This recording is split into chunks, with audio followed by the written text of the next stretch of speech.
What's going on, people? Welcome back to Men of Football. Sorry about that. I was messing around with my computer. Welcome back to Men of Football. It's your boy Demeachnyc here. As always, like, comment, subscribe to the video. Don't forget to check out the description to follow me on my socials down below. And like I just said before, like, comment, subscribe.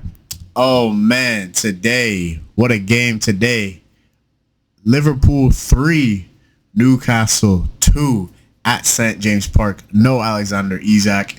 Red cards flying, going down 2-up, coming back 2-2, then making it 3-2 at the last second. 16-year-old Rio Ngimoa, or whatever his name is, Rio Ngimoa, yeah, something like that. Unreal game. Let's go into this. This game, I was waiting, I was begging, I was ready for this game today. Monday, 3 o'clock Eastern, on the East Coast in New York, but of course it's different. You know, it's different in England. You know what I mean? It's different at Newcastle. Them Geordies were up bright and early for this game, waiting, itching to see this game go down. Yeah, I don't know what time it is up in England, but I'm pretty sure it's probably about 7 o'clock, 8 o'clock by the time kickoff starts. You know, Liverpool look good. Liverpool look real good. You know, big men like Verge in the back. Alisson in goal, Salah up top, fully inverts in the midfield. But can they do it at St. James Park, though? Can they do it on a cold, loud day at St. James Park? We already know what's going on with Isak. We already know how tense it is. But this game had everything. This game had everything.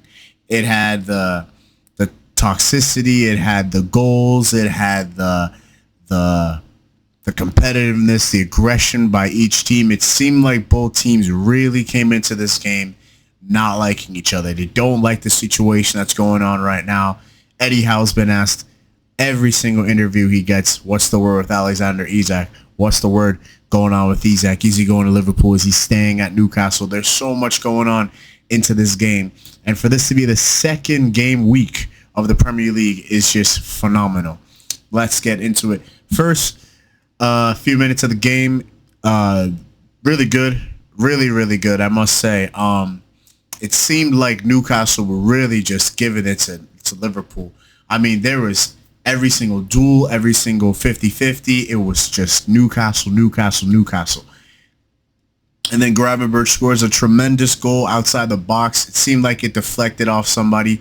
Nick Pope was nowhere to be found, and it was 1-0 to Liverpool at St. James Park. Excellent goal. We know that he was suspended for the first game of the season against Bournemouth, but now he comes in and he does the job for Liverpool. Like nothing has happened to him since he's been gone. Makes it 1-0, and then the game just turns on its head out of nowhere. Virgil van Dijk has the ball in his half. Anthony Gordon comes pressing out of nowhere and just overdoes it and gets a red card. That to me is what really changed the whole outcome of this game. Newcastle were doing very well. They just couldn't get anything going in the final third. They had a lot of the ball, that's for sure. And they were really just going at Liverpool, going at Liverpool. But the final ball into the box, they had a lot of opportunities and did not put it away. I don't even think the players in the box couldn't get a sniff of the ball, and a lot of that has to do with not having a top-level striker in your team like Alexander Isak. That impacts so much of the attack. So we already know what to expect of Newcastle without Alexander Isak, but then that gets a red card, so it's 1-0 to Liverpool with a man up. Newcastle are down, and then going into the next half, you know, regroup, come back, see what's going on. Fans are still up for it. Then right as the whistle blows, Ekitike scores a goal, gets his second goal in the season. 2 goals in 2 games. Excellent by Hugo Ekitike. And it's 2-0. You know, you're thinking, all right, seems like Liverpool's game, shut up shop, call it a day, just kick about. But nah. That was the complete opposite.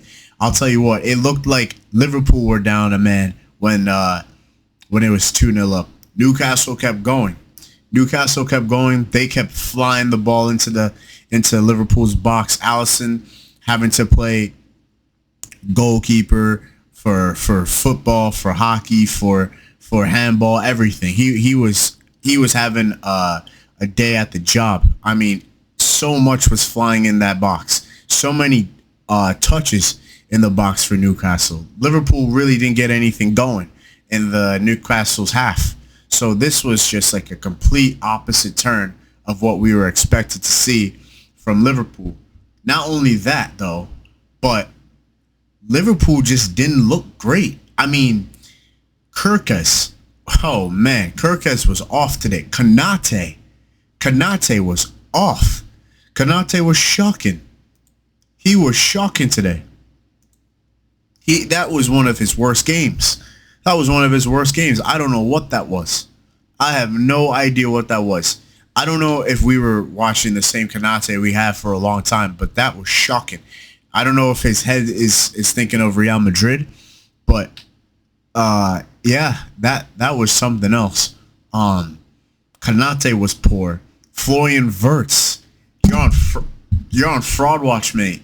You're on fraud watch. That was shocking. That was shocking by Wirtz. He didn't do anything today. He did nothing. Big up Szoboszlai. Dominik Szoboszlai played an excellent game at right back. I really wondered how he was going to play back there. No Frimpong. We know he's injured till after international break. No Frimpong. No Connor Bradley in there. Right? He was coming off the bench from injury. So Dominik Szoboszlai had to go back in there. And he did a good job. He did a decent job. Although Newcastle players did very well. I thought Alanga did well. I thought Gordon was playing decent up until his red card, which was foolish. But Livermento was excellent today. Livermento was excellent. Dan Burn. Hey, yo, respect Dan Burn. I mentioned it on Mandem Football a while ago, how good Dan Burn is, right, on my Twitter. Don't forget to check that out if you can. Dan Burn was excellent. Absolutely excellent. Very unfortunate that they got conceded 3 goals on, because Dan Burn was phenomenal today. So many clearances, so many recoveries, was, the furthest man up the pitch, and he's a defender, but he was playing like a striker. He was excellent today. So many headers. It's unfortunate that he didn't get himself a goal for as many times he was up in the penalty box. He was so good today. Everywhere. He was all over the place. But several of those players for Newcastle really took the joy out of it. Bruno G getting fouled left, right, and center. Sandro Tonali's shoulder was acting up, so he had to come off the pitch. So a little bit of that control and expertise by Newcastle just went down the drain by the time Tonali came off. Joe Linton didn't really do much, can't lie. But you would think that this was going to be a Liverpool game, but it just wasn't. Bruno G makes it 2-1. I'm not going to lie. He had a pretty decent game, at least in respect to him getting a goal, but he really was just creating chaos on the field. And doing what Bruno G does is just a pit bull. What are you going to do with him? But yeah, he gets his goal, makes it 2-1, and then another set piece, make it 2-2. Asula makes it 2-2. Just comes off the bench as well. I heard he's a good striker. He comes in, makes it 2-2. Now this is anybody's game at St. James Park. Everybody's up for it. Newcastle fans are blowing up the storm. This is a great, fantastic game. 95% Rotten Tomatoes, no doubt. Right. But then, you would never believe it. 16-year-old Rio comes in. The wonder kid comes in. Yeah. Salah gets it. Right. Before I even get to that, Salah plays it into the box. Now I'm thinking Dominik Szoboszlai is going to try and strike it because the ball's in front of him. Little did I think that Szoboszlai had an idea someone was behind him. He lays it off, and Rio's one-on-one with the keeper, and he scores. And game's 3-2 with literally a minute left on the clock at St. James Park. Let me tell you something. That's an incredible victory. That's an incredible result. There are teams in this Premier League that cannot win at St. James Park. And for Liverpool to go out there and win at St. James Park, bravo. Because not only that was a fantastic result, that was a fantastic game. Not everybody was up to speed in today's game. A lot of players looked a little shocking today, if you ask me. Now, I don't think all of their players for Liverpool were as effective as they should, especially for the money that they were bought for. But let me say this right now. That was a great victory. But going into next week's game, Liverpool play Arsenal at Anfield. Right? Arsenal just came out from a 5-0 win against Leeds. They looked at their somewhat best. They looked fantastic. Bopped Leeds off the park at the Emirates. Had a poor game against Manchester United, but it seemed like that was just a one-off game. But I'll tell you this. I can't wait for that game against Arsenal and Liverpool. That's going to be fantastic. But I said going into this game for Liverpool that if Liverpool play anywhere near the level they played against Bournemouth, against Newcastle, they will get absolutely destroyed by Arsenal. Now, that might be a little over-exaggerated. We don't know if they'll get destroyed by Arsenal, considering that Liverpool are also a very good team and they have an incredible attacking players. And now also hearing that Bukayo Saka is most likely going to be out for that game. But the injury to Saka and Martin Odegaard is not as serious as we think it is. But he probably will be out for that game against Liverpool, which is a big blow to Arsenal. But Martin Odegaard will probably be healthy. But Arsenal finally have made the signings that they needed in terms of depth and in terms of players that are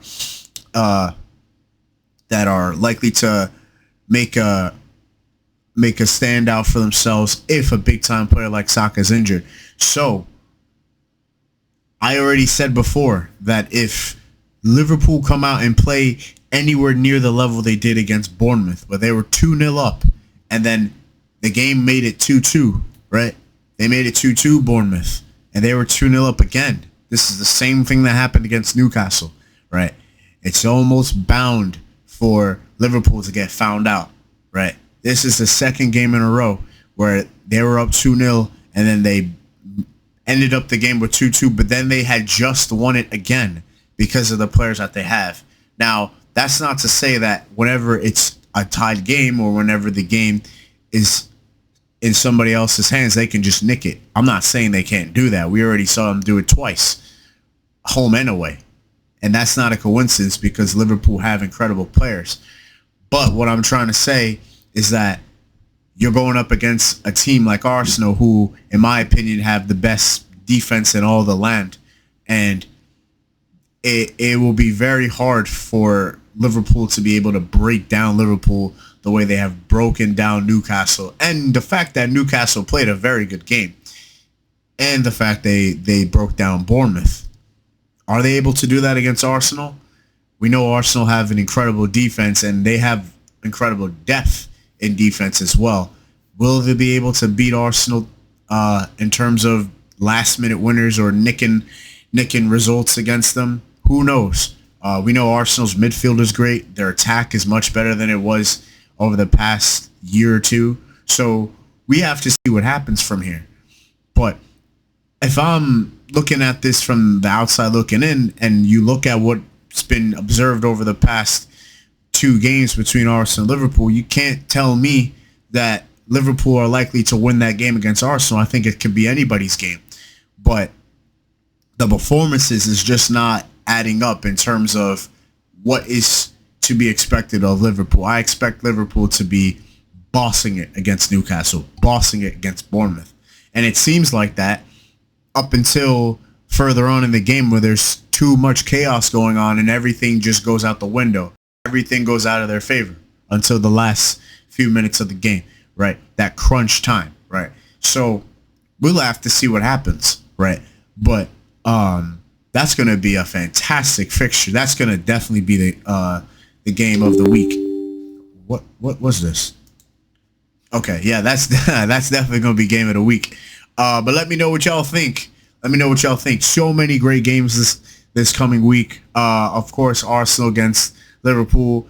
I actually don't really know what the fixtures are looking for into game week 3. I don't know what the deal is, but that's like the only game that I can really recall off the top of my head. And yeah, let me know who you guys think are the fraud watchers of the week, because they have been some frauds there's been some fraud watches of the week. I'm gonna drop that on Twitter. Check that out if you haven't. Like, comment, subscribe in the video, and I'll see you guys in the next one. Take care.